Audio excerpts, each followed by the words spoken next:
Good afternoon, everyone here on the Security Token Show. We have a new interview today with Yuval from Digital Asset and Canton Network. Yuval, how are you today?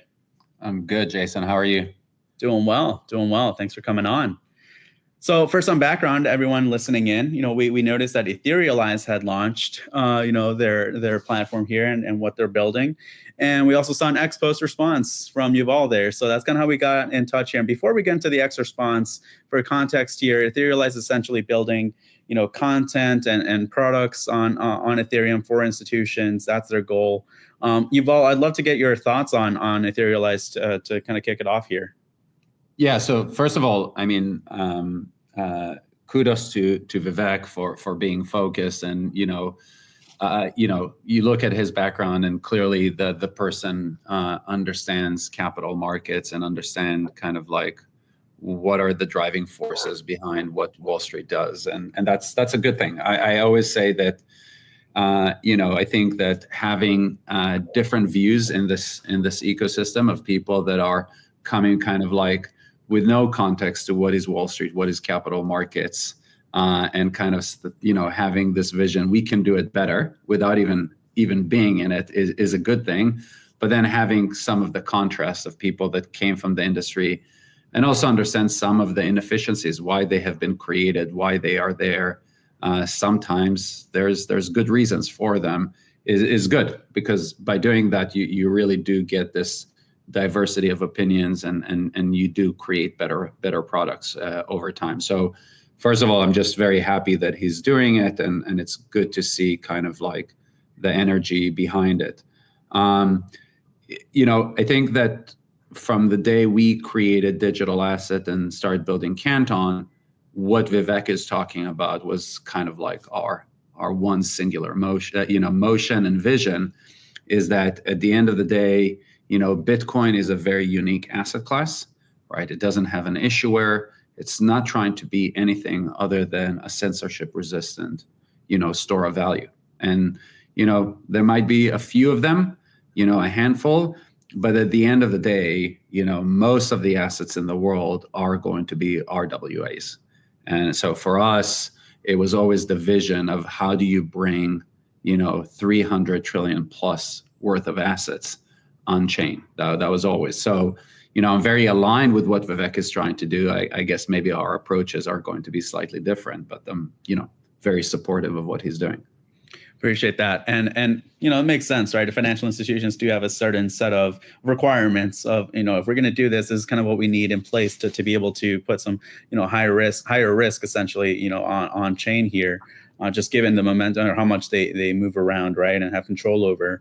There was something that I want to dive into, through your X response on to Etherealize's Vivek, specifically his interview with Unchained, Laura in there, which was the on zero knowledge proofs specifically and on-chain privacy. I'm curious to dive a little bit deeper. I think there was something that you said that resonated with me, which is as Wall Street moves on-chain, let's remember the goal isn't just speed or privacy, it's trust. Can you expand a little bit more about this and what the difference you see fundamentally between zero knowledge proofs and what Canton is building here? Sure.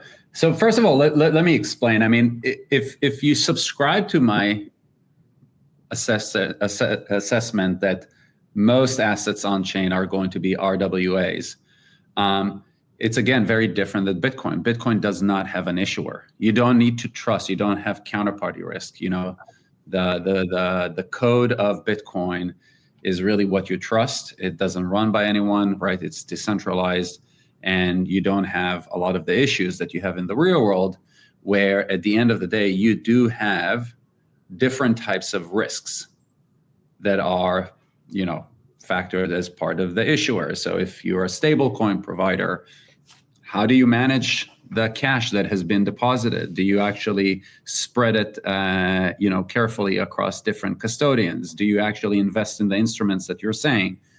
If you have private credit, you have credit risk. Like all of these assets have different types of risks.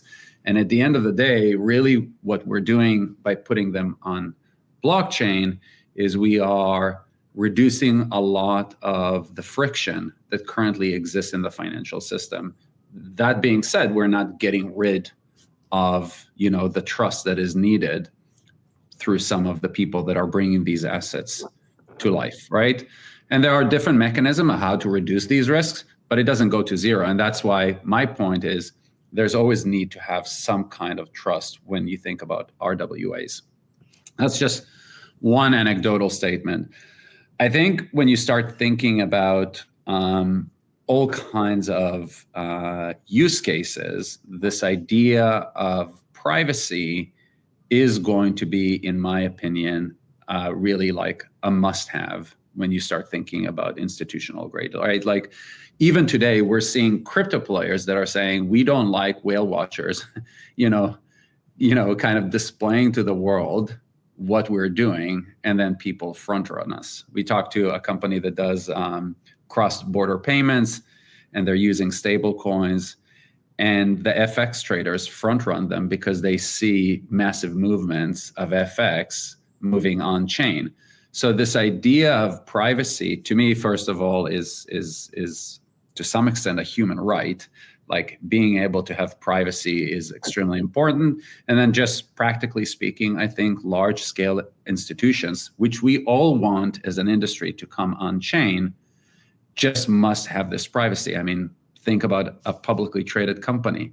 Like they don't want, that like once a quarter they have earnings and they disclose everything to the world. They don't want all of their activity to be kind of like for everyone to see in real time. So privacy, I think, and I think Vivek also on the podcast have agreed, is going to be a must-have to solve to bring these assets on chain. Which leads us to kind of your question about zero knowledge.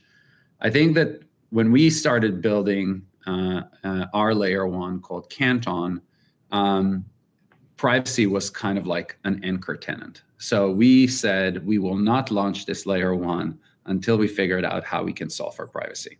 It was just like kind of like a design requirement.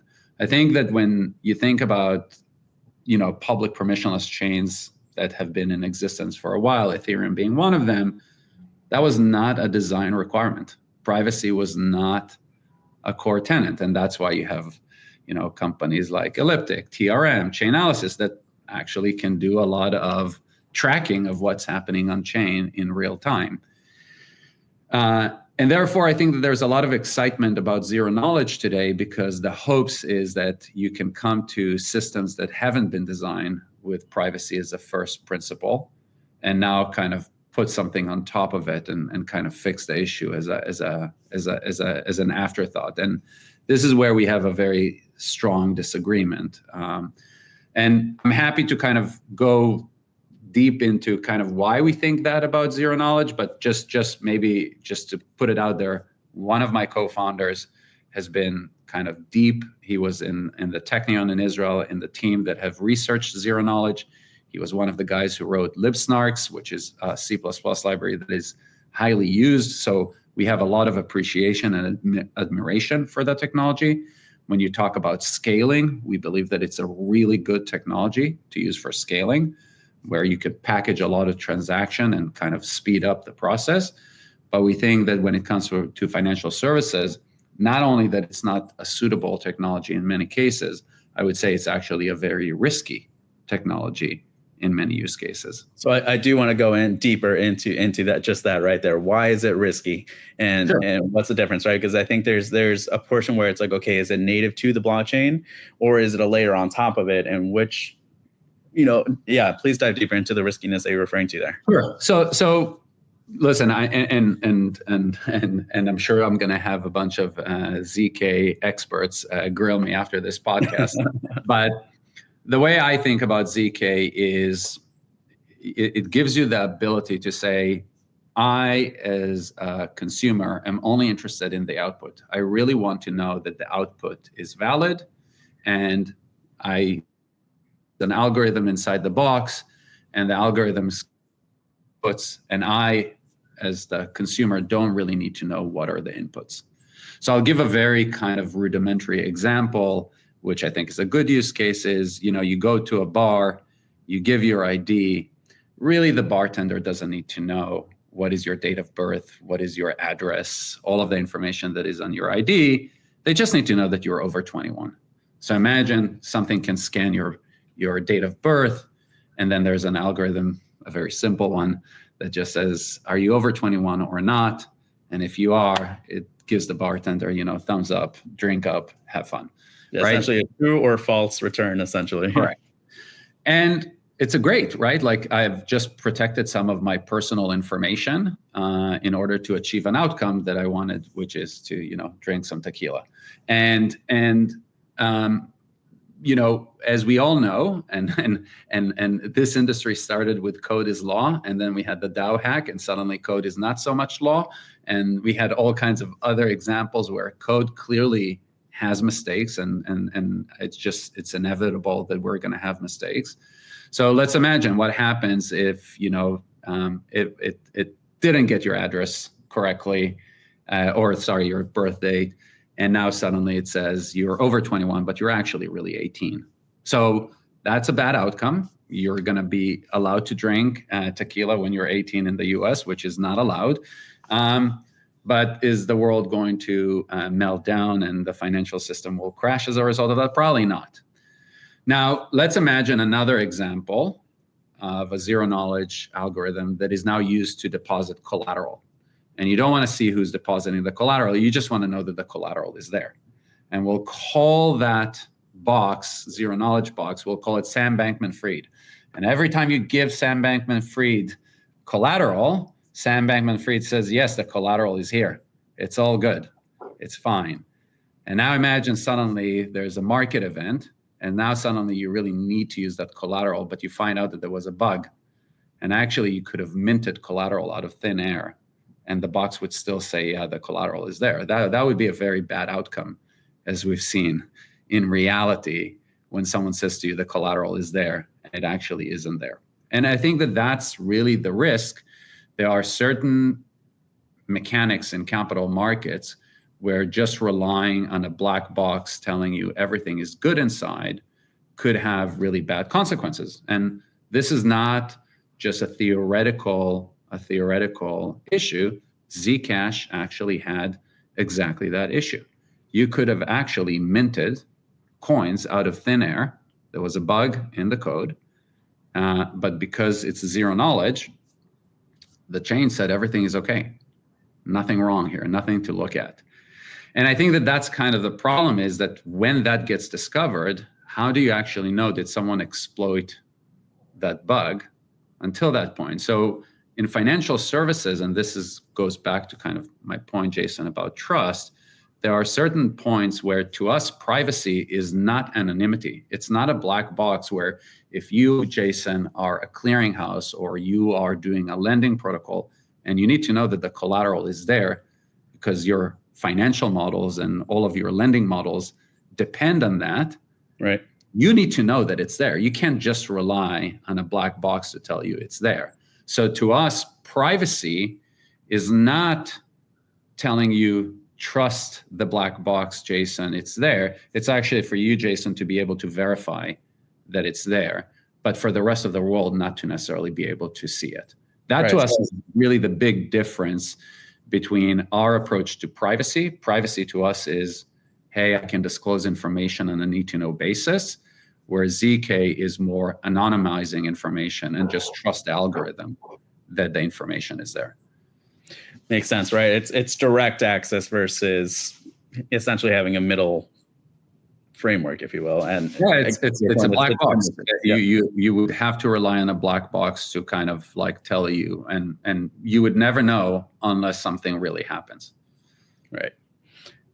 Interesting. I think our listeners obviously are paying attention to this and really kind of starting to ask the harder questions, right? In terms of, what technology is there? Obviously, there's a lot of progress being done. I mean, obviously, everyone wants a lot more assets to come on chain, but it is important to kind of set the foundation, cement it well before we kind of onboard those higher risk institutions and whatnot that really want to be able to again, to your point, have direct access and know what's going on here. So I want to shift it over to Canton then. With all of this in mind here and risk and privacy, trust that you guys are building, we've noticed, obviously, there's a lot of institutions that are now on Canton, on, DAML. And I'm curious, how are you guys then doing it differently? What's so unique about Canton that the institutions find that valuable that you have that many already onboarded? Yeah. And then I want to go into a little bit deeper of other stuff, but yeah, sure. we'll start there. And I'll try to keep it simple, but kind of explain kind of the technical nuance about Canton. So why the name Canton? There's actually a reason for Canton. So first of all, the team that have developed the layer one is all in Switzerland. But for those that kind of know kind of the Swiss system, Switzerland is effectively a federation of cantons.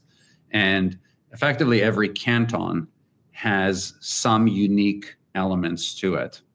Everybody knows that Zug, lowest tax rate in Switzerland. That's why all the crypto foundations are in Zug. That's why all the corporations are in Zug. Zurich has its own rules. Geneva has its own rules, and all these cantons, but they all interoperate under Switzerland, right? Like they're all part of Switzerland. And when we started building Canton, this idea that the world is homogeneous to us seemed a bit naive. So if you think about most layer ones today, they kind of say, this is my privacy model. This is my access model. If you're building an application on top of it, figure out if it works for you. If it doesn't work for you, do a lot of shit off chain, do a lot of things, away from the chain. Like you need to figure it out. But that is our model, and our model is homogeneous. And the reason to do that is because then achieving interoperability is much easier. Everything is the same, interoperating everything. And to me, interoperability, Chris Dixon was just actually also on Unchain, was talking about the exponential effect of composability. I think that that's really the biggest value of blockchain and layer ones is composability. But the reality of the world is that, different applications, different assets will have different requirements. I'll give you an example. Let's say I wanted to manage healthcare records on chain, and I think we will get there. Nobody wants, their doctor appointments and their like who they went and what they saw to be available for everyone to see. We would want that to be very, very private.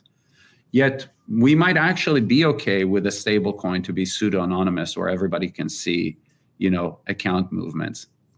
Well, how do you do that in a way that you can compose? I can actually pay for my doctor visit without leaking that information, because this one has a very different properties than this one.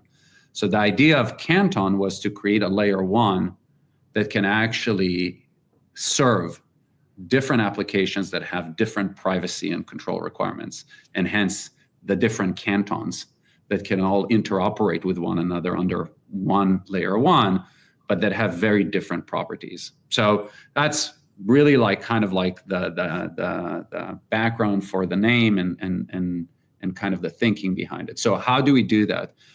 What Canton does, which is very different than other layer ones, is it actually says to the smart contract to define its rules. So a smart contract can define that I will be something like a fully permissionless pseudo-anonymous asset, meaning every time an update to that smart contract happens, everybody on the chain gets to see it. It's fully transparent. Everybody gets to participate.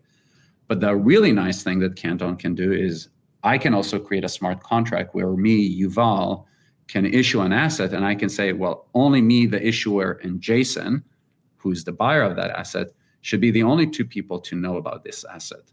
So what Canton does very differently than other chains, it can actually inherit kind of the behavior based on the smart contract kind of configuration. And you can have like this really heterogeneous set of assets and applications that all exist on one chain and can compose transactions with one another.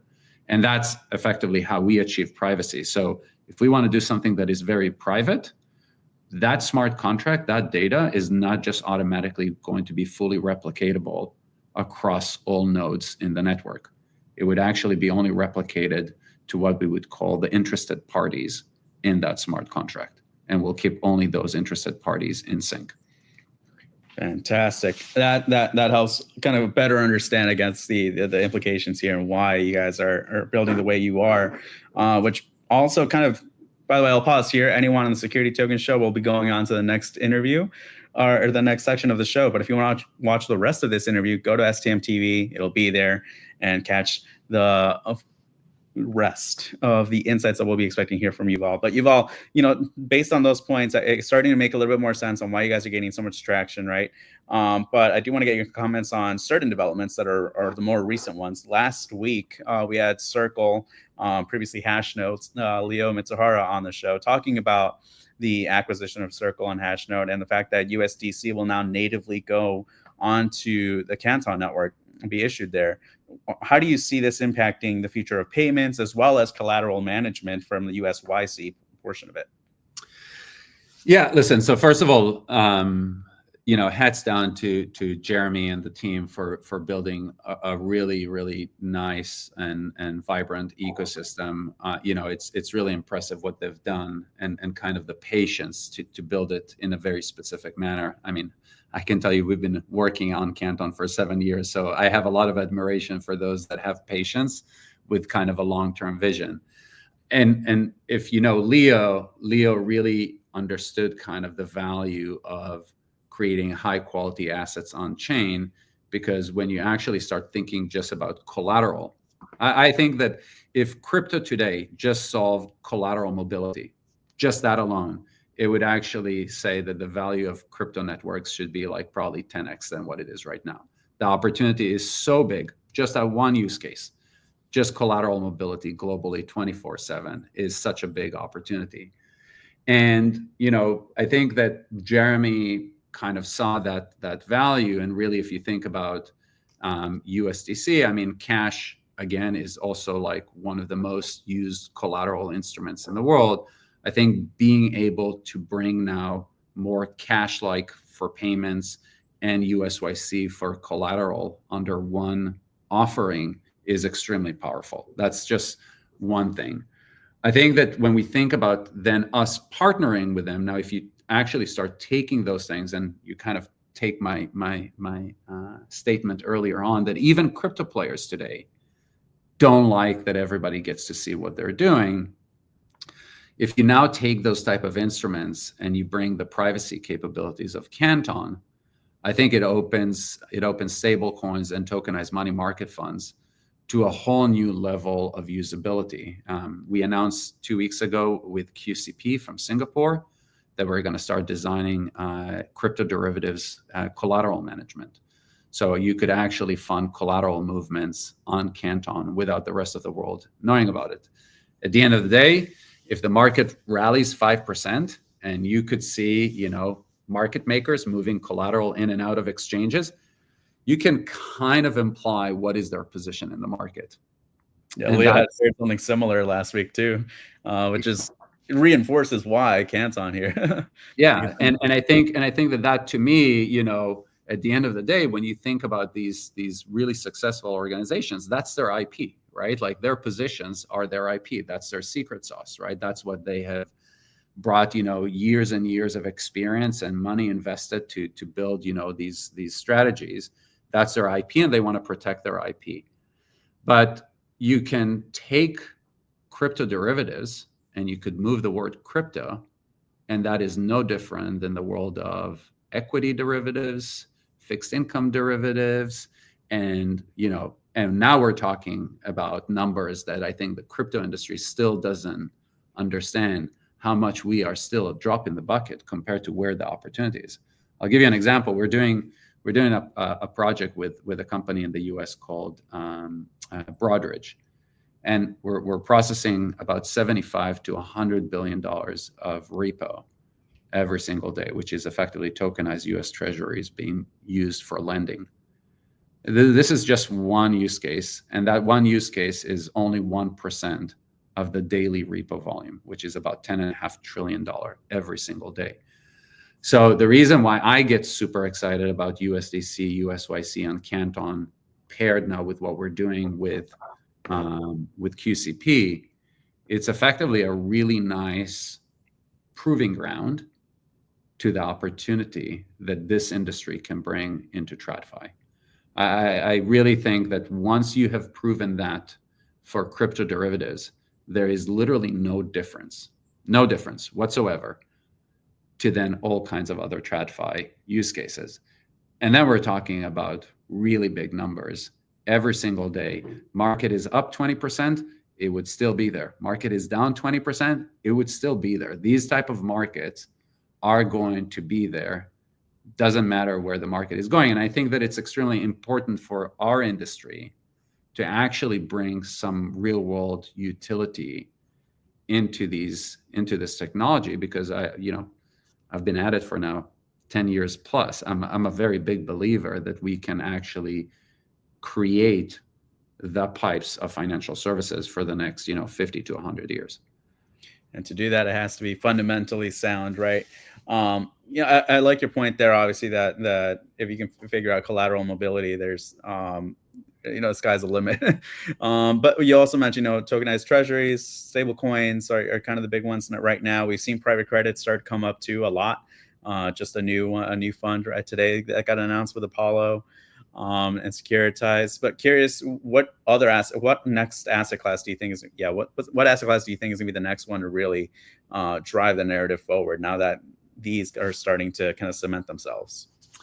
Yeah. So when you think about payments, to me, payments and collateral are very similar. The nice thing about those things is that they're they're fairly trivial to integrate to, right? Like, it's not, I just think about it as like, okay, today I use, let's say, a Swift message, or I send something through ACH. Tomorrow I can send it through my, Canton node. But the integration into all of my other systems that are looking at collateral or my payments are the same system. So generally speaking, I really like collateral mobility and payments because it's not as intrusive into, like, what I would say the core books and records of kind of the legacy systems, which is generally speaking very hard to replace. I do think that alternative investments is a great opportunity. I think that a lot of times people come at it from, it will democratize those instruments. I'm not sure I'm that much in agreement on that. Not because I don't want that to be an outcome, but I think that, like, we launched a product with iCapital in the US, where we are effectively using Canton to be the back office, middle office for private equity funds. So they have a project called IDLT, where they are creating this utility to connect the GPs to the LPs, to the fund admins, to the feeder funds, to the registered investment advisors. And by doing that, really reduce the cost of managing these assets. So you don't need to tokenize equities, US equities, because US equities have been so efficient that trading half a share on Robinhood versus trading, 100,000 shares, the marginal difference of doing those things is pretty much the same. There's not that much additional cost beyond the cost of actually executing the trade. That is not true in many other asset classes. So when I get excited about tokenization of real world asset, I first of all approach it as, can we actually reduce the marginal cost of processing the asset? Can I kind of take out 90% of the operational cost that is really not adding value to anyone? When that happens, there is an opportunity to democratize the asset if those that are interested and control these assets are interested. And I'll give you just an example. A lot of private equity and even private credit are leveraged, meaning they take loans against the fund in order to get better returns. You can imagine when there's leverage and there's loans, there's also like capital calls if something starts trading low. So you can imagine that you might not be interested as much in secondary trading because it might trigger like calls on your loans, and people like the NAV to kind of just stay where it is. So I sometimes find that, people don't understand kind of like I said, some of the players in the space and kind of what are the motivations and what is creating. But I do believe that alternative investments, whether it's private credit, private equity, even real estate in certain use cases, are really good use of this technology but first of all, really just to make these assets significantly more efficient than what they are today. Once that happens, I think you can open the door to think about, how do I get better access to these assets? Can I actually transfer them more efficiently, which means secondary trading? Can I fractionalize these assets? I think all of these things become possible once you do those things. The other thing that I get excited when it comes to private credit is, can you actually open the door, for example, for people now to get access to invest in private credit in a more seamless way? So if I have, 50,000 USDC, can I actually, through Canton now, fund, a direct private credit loan? And I will tell you that we are having these types of conversations right now. And that is, to some extent, democratizing private credit. But again, I think that that's a bit more of a long haul. But right now, I will tell you, on Canton, it's payments, it's collateral, it's repo. We're doing post-trade for physical commodities at fairly large scale. It's leverage loans, life insurance, annuities, even some sports wagering. There's just quite a lot. But I'm very excited about payments, collateral, and alternatives at the moment. Very, very exciting. It's not your typical asset classes that you guys are working on. You guys are working a little bit more specialized, which does bring me to beg the question. We saw, I think yesterday, that Texture Capital will be joining Canton Network and launching their ATS with you. Can you tease any assets that they might be launching along with, or what asset classes maybe they'd be focusing on with Canton, stuff like that? I know they have a focus on institutional, listen, I'll let them. To be honest, I don't know exactly what assets they're going to launch, but I think that when you start thinking about ATSs coming and really, a lot of people have been talking about secondary trading. For us, it's been, how do we bring high quality assets that will require, will have some utility. And when that happens, then people will be interested. How do I go in and out into these assets very quickly? So having ATSs on chain is very interesting. We'd love to also talk and figure out, how do you bring things with Texture, but with others as well, DEXs on Canton, where effectively now it starts looking more like a dark pool, and you can't kind of play the algorithm of the DEX, because you get to see everything that is happening inside of it. So yep. I think that there's actually quite a lot of really cool opportunities. Very, very exciting. You never know the second order effects on capital markets as a whole as that comes along, right? And to your point again, on the DEX portion there. Yuval, thank you so much for coming on and joining us. I appreciate you having on the show. This has been a great conversation. Awesome. Thank you, Jason, and wish you a great weekend. Likewise. Thank you. Right. Take care.